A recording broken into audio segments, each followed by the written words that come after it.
This is cerebral cinema. Movies of the mind. What's the matter? What is it? It's a case for Nick Carter, master detective.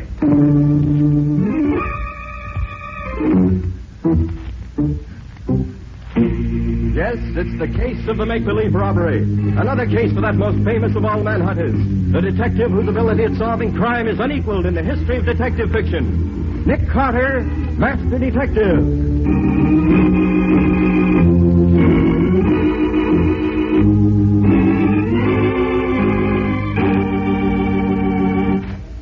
So I says to the director, well, how about putting me in this picture, too?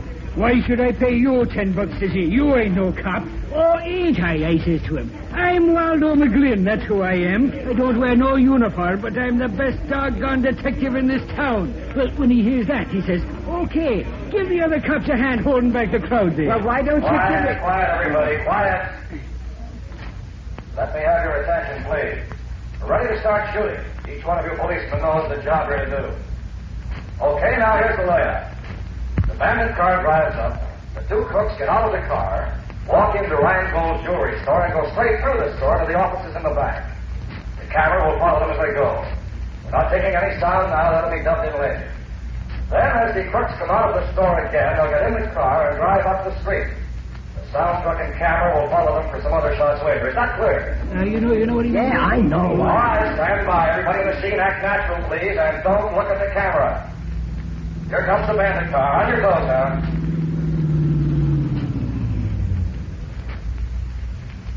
All right, you two crooks, look around. Now walk into the store. Don't hurry. Now, straight down the main aisle to the rear. That's it. Now go into the office. You know what to do there. All right, now stand back. Don't shove. Take it easy, will you? Gee, McGlynn, this is exciting, being part of a real moving picture. Oh, I don't know. It's all right if you ain't never done it before. Have you ever been in a picture before? Have I been in a picture? That's what I said. Have you? You know, this ain't a bad way to make $10 just standing around watching some other guys work. I bet you've never been in a picture. Hey, those were pistol shots. Come on. Hold it, you dope. Those were part of the moving picture, remember? Oh, yeah. I just wanted to find out what you'd do if... Who are you, kid? Look, when I was out in Hollywood, I used to... The two bandits are coming back now. All right, you two, now just take it easy. Nobody's going to stop you. That's it. Now get into your car and drive off down the street. We'll follow you for the other seats. Now get going. We'll be right behind you. You policemen hold back the crowd until we get well down the street, and then you can let them go. You'll get your checks at headquarters tonight. Thanks, and so long. Well, that's that. Yeah, I sure wish I could make $10. Hey, what is it, lady? The cashier's been murdered. They shot him down. In cold blood. Take it easy, lady. He ain't dead. This was He just is dead, I tell you. Shot through the head. He's really dead.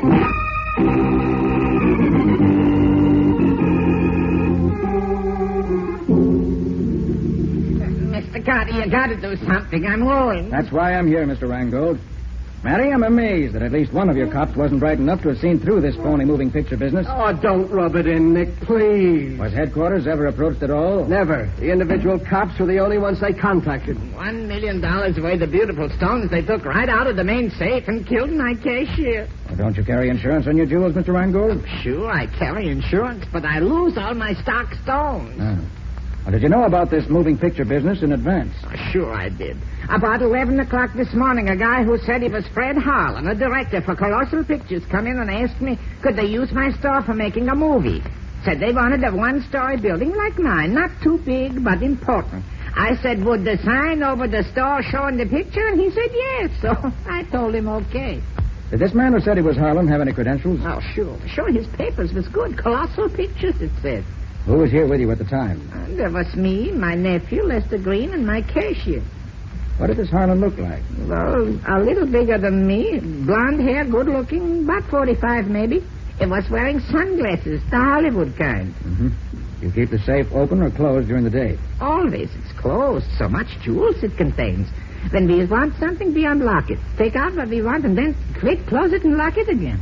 Who had the combination? Well, me, my nephew Lester, and my cashier, nobody else. Keep the burglar alarm on or off during the day? Always, it's on. We have a button to turn it off when we want to get in. See right here. Look, the alarm is still on. Why didn't it go off when the safe was open? If the alarm wasn't turned off, we can be sure the cashier didn't open the safe for them. Let's see. Here's why the alarm didn't work. What you got, Nick? The alarm wire's been cut. Piece taken out of it to make sure it would stay cut.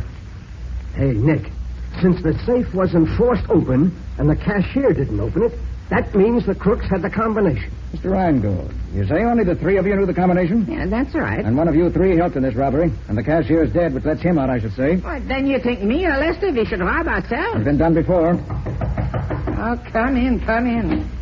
I got here as quick as I could, Mr. Reingold. Who are you? Well, I'm Mickey Armbruster, the store detective. What were you doing while they pulled off this fast job? Well, I'm off on Monday, Sergeant. I work Sundays as watchman, and Lester takes over for me on Monday. Mr. Reingold called me, so I came right down to see if there was anything I could do. I don't think so, thanks. By the way, where is Lester? Since the robbery, I ain't seen him to no good. Well, let me know when he comes back, will you? I'd like to talk to him. Oh, sure. Right away, I'll tell you. Waldo, was the sound truck a colossal truck? Oh, no, Nick. I noticed it came from the Kramer Sound Equipment Company. Why? That's strange. Should think that if Colossal was doing the job, they'd furnish their own truck. Colossal had nothing to do with it, Nick. We checked. That part was as phony as the rest of it. Maybe there ain't no Fred Harlan either, Nick. That's the odd thing about this, Waldo. There is a Fred Harlan. Huh? Well, there was, years ago. He used to be top director in the Colossal lot. Maybe this wasn't that Harlan, Nick. That thought occurred to me, too, Matty. Well, we've done all we can here. You said there were no fingerprints? My men couldn't find one anywhere. Oh, it was a slick job. Then let's go. See you later, Mr. Reingold. Yeah, sure. Matty, I suggest you have some of your men check up on this Reingold and this nephew of his, Lester Green. Yeah? Also, check the Kramer Sound Equipment people and see if they can help us. Waldo and I are going to drop in on Scubby and see what he can dig up for us and Fred Harlan. Right, Nick. Be seeing you.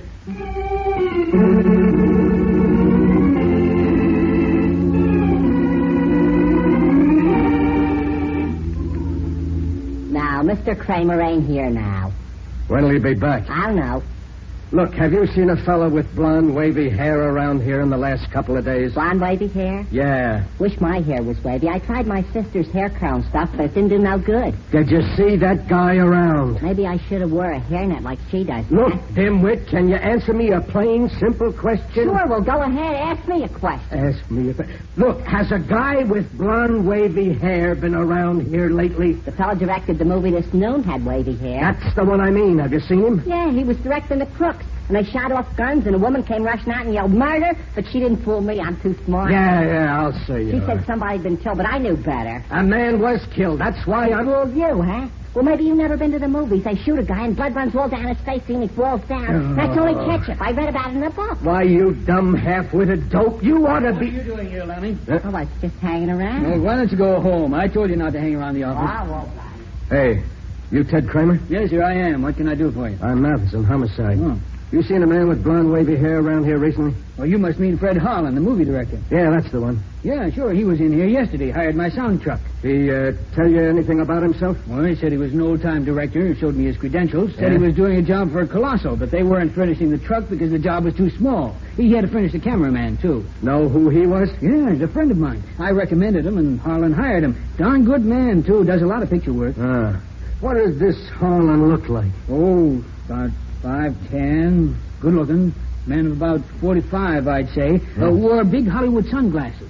But it was raining yesterday. Yeah, I know. But you know these Hollywood nuts. All right. Did he tell you anything about the job he was going to do? Yeah, he did. He was all excited about it. Said he was just shooting a few scenes, but it would give him a chance to show that he was still a good director. He's trying to make a comeback, he said. Your truck's not back yet, huh? No. He said he'd probably keep it all day. Well, okay. Thanks. See you later. Go on.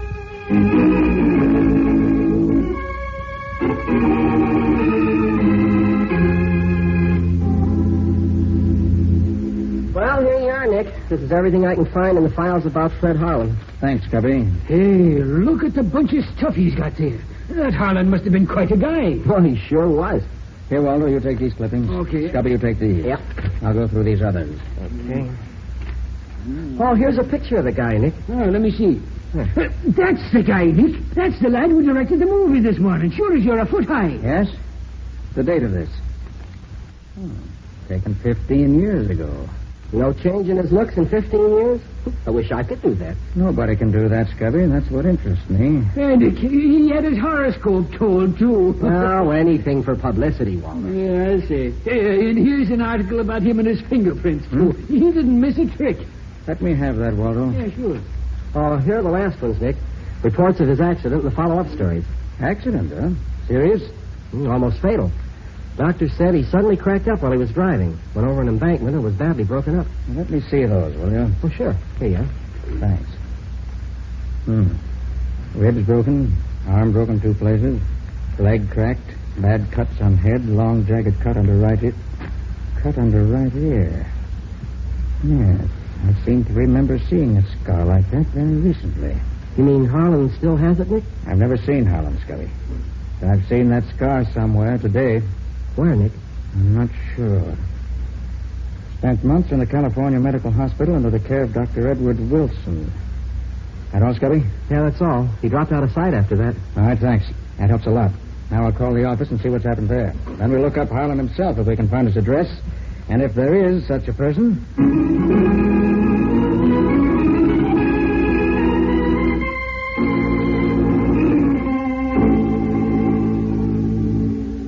Sergeant, anything new? Not much, Patsy. The boys are... Oh, one moment, Sergeant. Nick Carter's office, Patsy Bowen speaking. Patsy, Nick. Have you heard anything from Matty yet? Oh, he's right here. You want to talk to him? Yes, put him on. Nick wants to talk to you, Sergeant. Oh, thanks, Patsy. Hello, Nick. Matty, anything new? Well, the boys just found the sedan the crooks used about 6 miles out of town near the river. The sound truck is in the river. They're hauling out soon as the crane gets there. Any reports on Rheingold or Lester Green yet? Yeah, we've been working fast. Nothing much on Rheingold except that he had his stuff completely insured, so he won't lose a nickel. But this nephew of his, this Lester, seems to have been quite a lad in days past. That's so. Yeah, has a long record with the Hollywood police. Oh, nothing serious, just some studio brawls and several arrests for reckless driving. Lost his job at the studio because he was so wild. You mean he worked in the studio? Yeah, he was a bit actor for a while. And he'd know the movie technique, wouldn't he? What?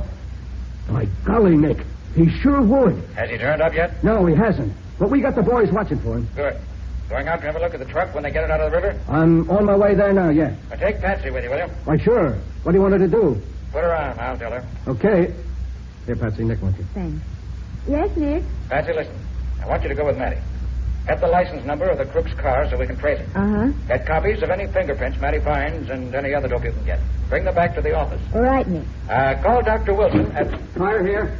I want to see Carter. Hold it, Nick. I'm sorry, but Mr. Carter's not in just now. Who are you, please? I'm Lester Green. Lester Green. Just the boy I want to see. Well, who are you? Sergeant Matheson, Homicide Bureau. Oh, so you're the guy. What the devil do you mean by telegraphing Hollywood, checking up on me? We wanted to find out what kind of a guy you are. And we did. Oh, so I get into a couple of jams out there. What's that to you? Plenty. Right now? Well, I was just a kid when I was in Hollywood 6 years ago. I'm different now. Says you.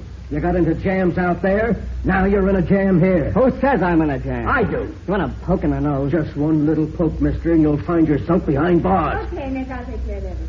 Bye. Now then, what do you know about the robbery of your uncle's store? The store? Yeah. Rob? Yeah. When?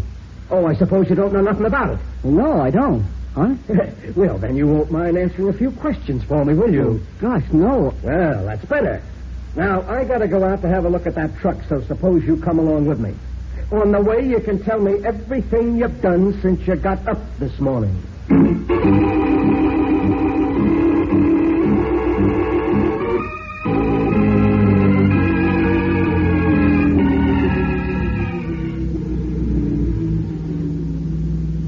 Nick, we must be way out in the sticks by now. Are you sure we're going right? That's what the cop said. Straight ahead to the next gas station and turn right. Yeah, maybe this address we're going to is a phony, Nick. Just because Harlan gave it to the man he rented the sedan from, don't prove he really lives there. It doesn't prove he doesn't either.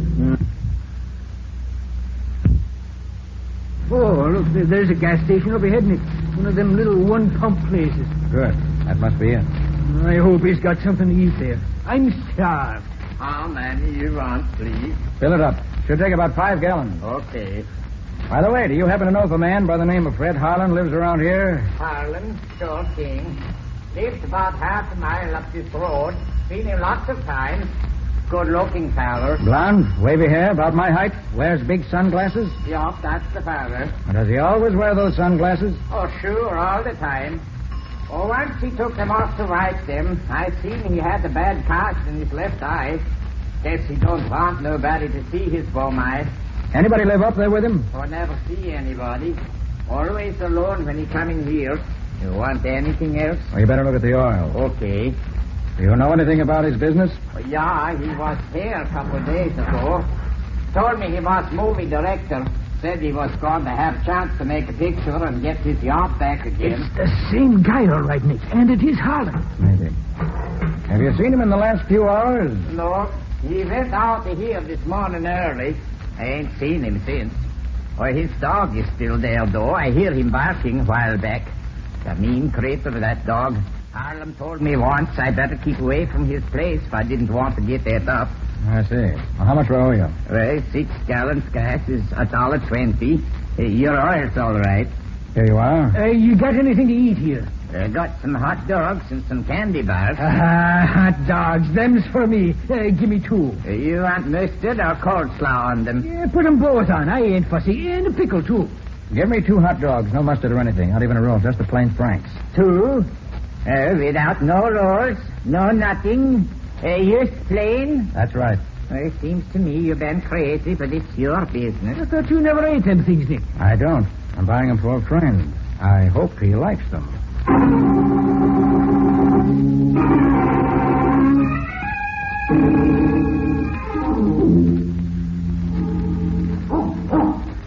Hey, Nick, it's almost dark here under these trees. Yeah. Isn't a very attractive place Harlan lives in. That must be the dog you told us about. Yeah, the dog. I hope he don't decide to take a bite out of my leg. Well, if my plan goes right, Walter, this dog won't take a bite out of either of us. Now, let's see if Harlan's home.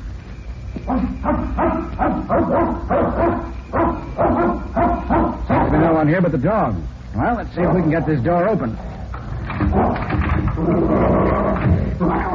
There, this is easy. Now what? Now I open the door just a crack like this. And give Mr. Fred Harlan's dog the 2 guineas I bought for him. Nice doggy. Bet you're hungry. Here, see how these taste. You think you're going to be his pal for life because you brung him a little hot dog? You're crazy, Nick. Perhaps, and perhaps not. You feeling tired, doggy? Well, lie down, take a little nap. That's the way. Now close your eyes. Hey, what are you doing, Nick? Hypnotizing him? There, now we can open the door all the way and walk in. Well, holy mackerel. That hound is dead to the world. What did you do to him, Nick? Just fed him the 2 hot dogs he bought at the gas station, that's all. You mean them 2 weenies did that to him? Those 2 weenies, Waldo, had a couple of knockout drops in them. Well, I'll be a monkey's uncle. Now, let's see what we can find here. Well, this room hasn't been used recently. Try the next one. No, this one ain't either. Dust is thicker than the rug. What's this, the kitchen? Yeah. You use this room, all right. What a mess. If you start hunting for clues in this place, you got yourself an all-night job. And I can't spend that much time on it. Well, let's have a look upstairs. Yeah. You know, the guy at the gas station said he never spent much time here. Well, maybe he just lived in one room in the kitchen. I think you're right, Waldo. Yes. And this is undoubtedly the room he used when he was here. Nick, do you suppose the crooks talked Harlan into a deal and then bumped him off when they were through with him? Waldo, the fact that the man who ran this show looked like the Harlan of 15 years ago leads me to believe that there's been an impersonation. Yeah? But who impersonated who? That's what I'm trying to find out. Well, first, let's pick out some good fingerprints. Should be plenty of them on this dressing table. Yeah, here. And here. Lift them off for the files. You mean the way you showed me the other night, huh? Yes, use the clear Scotch tape. Okay, Nick. Hey, did you notice all the makeup he's got here? Yes, and there's several pictures here that look like those taken 15 years ago. You notice? Yeah. Looks as if they've been used as models for making up. And here, what's this? Hair. Blonde, wavy hair. Hey, that's what we're looking for, ain't it? Yes. Uh-huh. Now we're getting somewhere. Waldo, these hairs didn't come out of a head. They came off a wig. Off in a wig? How do you know? Have no roots on them. Made up in a wig, huh? Now I know that was an impersonation. Oh, Nick. Just happen to see this here in the wastebasket. What is it? It's a piece of wrapping paper. From Rheingold's jewelry store. And do you see what it says on it here? To be called for. Yes. And look at the name of the one who was to do the calling. Yeah. Well, what's the connection between him and Harlan, Nick? A very strong one, I believe. You got any ideas? I have. Right now, we're going back to the office to gather up what loose ends we can. And you're going to bring Harlan's dog along with you. Bring the dog? Are you crazy, Nick? Maybe I am. I bring him along just the same.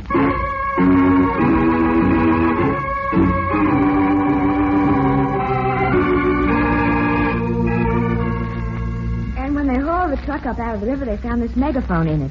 And it has fingerprints on it. You mean the water didn't wash him off? Water doesn't hurt prints, Waldo. Patsy, did you get a picture of them? Sergeant Matheson gave me one. Here. Now, where did I put that news picture? Ah, yes, here it is. Now, let's see. The prints on the megaphone matched the picture of Harlan's prints exactly. Then by golly, Nick, it was the original Harlan who did the job. Is that good or bad, Nick? Anything that helps solve the case is good, Patsy. And if Harlan himself did it, it's certainly one step nearer the end. Nick Carter's office, Patsy Bowen speaking. Oh, yes, just a moment, please. I'll put Mr. Carter on. And Nick, it's Dr. Wilson of the California Hospital. He's the one who treated Harlan after his accident. Oh, yes. Hello, Dr. Wilson. Yes. Uh-huh. I see. Wouldn't have recognized him, huh? Yes, of course. Well, Doctor, do you know where he went after he left the hospital? Oh, he did? I see.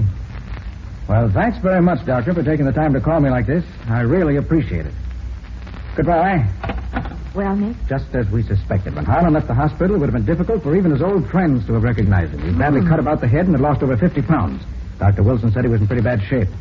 And he came back here to live. Nick, I'm getting all balled up here.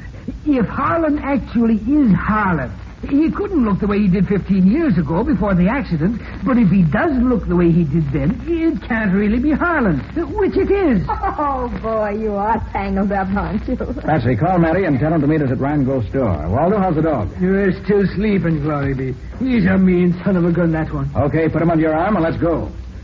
Put him under your arm and let's go.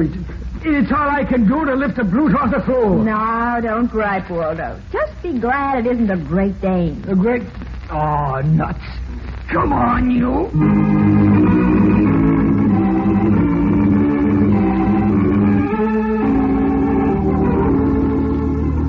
Hi, Matty. Hello, Nick. Ah, so you brought Lester, too, huh? Excellent. Yep, I thought we might as well all be here for the fireworks. So, Mr. Carter, you got news for us, yes? I have, Mr. Rheingold. I have news, the solution of the case, and the name of the murderer. Hey, you hear that, Mickey? That's the kind of a detective you should be. The way you should catch more people stealing in my store, maybe. Well, how'd you do it, Mr. Carter? I don't mind learning something when I can. I studied the facts and found out more facts. I discovered that this robbery today was the result of years, probably, of careful planning, of leading a double life, of the killer being himself half the time and somebody else the rest.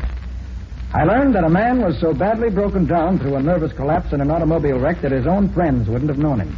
And he traded on that fact, got himself a job of trust and confidence. In fact, he became an employee of a jewelry store.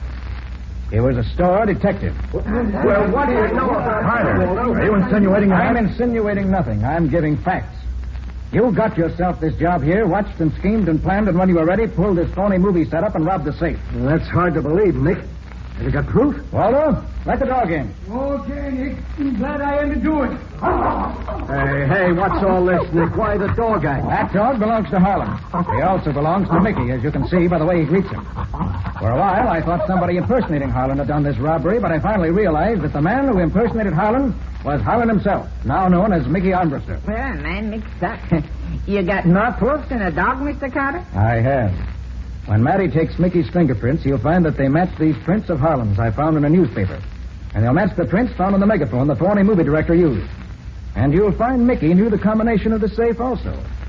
It took time to get it, but he was in no hurry. When he was here in the store Sunday watching, he cut the burglar alarm wires as a safety precaution.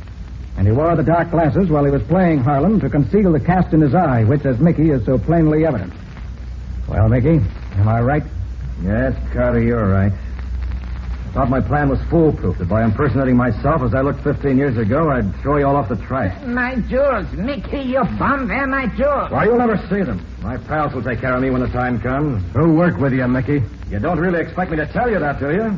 They're friends of mine. I'm going to need friends before this is over. You don't have to tell us who they are, Mickey. We'll find them without your help.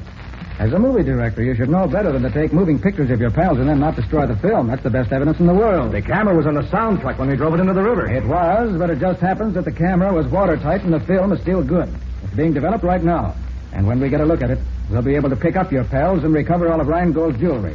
The movie you were making may have been a phony, but the film you took was real. And your conviction is going to be real, too. You can depend on that.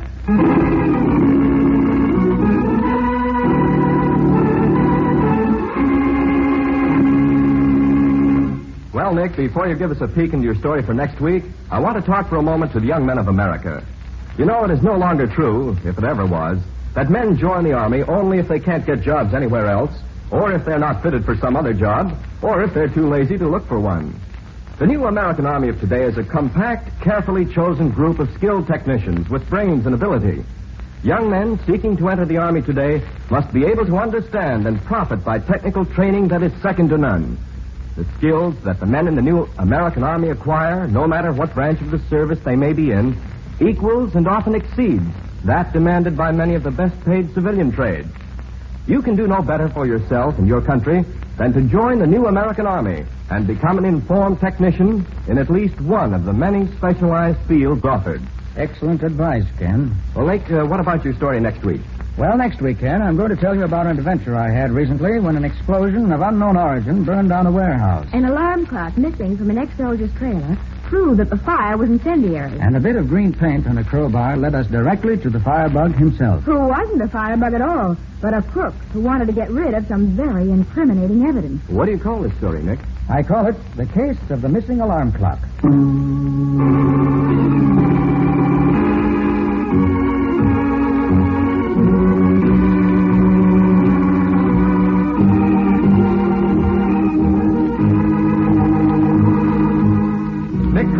Master Detective, which is produced and directed by Jock McGregor, is copyrighted by Street and Smith Publications, Incorporated.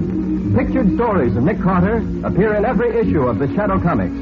In the broadcast of Nick Carter, Master Detective, Lon Clark is starred as Nick, Charlotte Manson is featured as Patsy, Matty is played by Ed Latimer, Waldo by Humphrey Davis, and Scubby by John Kane. Nick Carter, Master Detective, is presented over most of these mutual stations each week at the same time. This is Ken Powell saying so long until next week.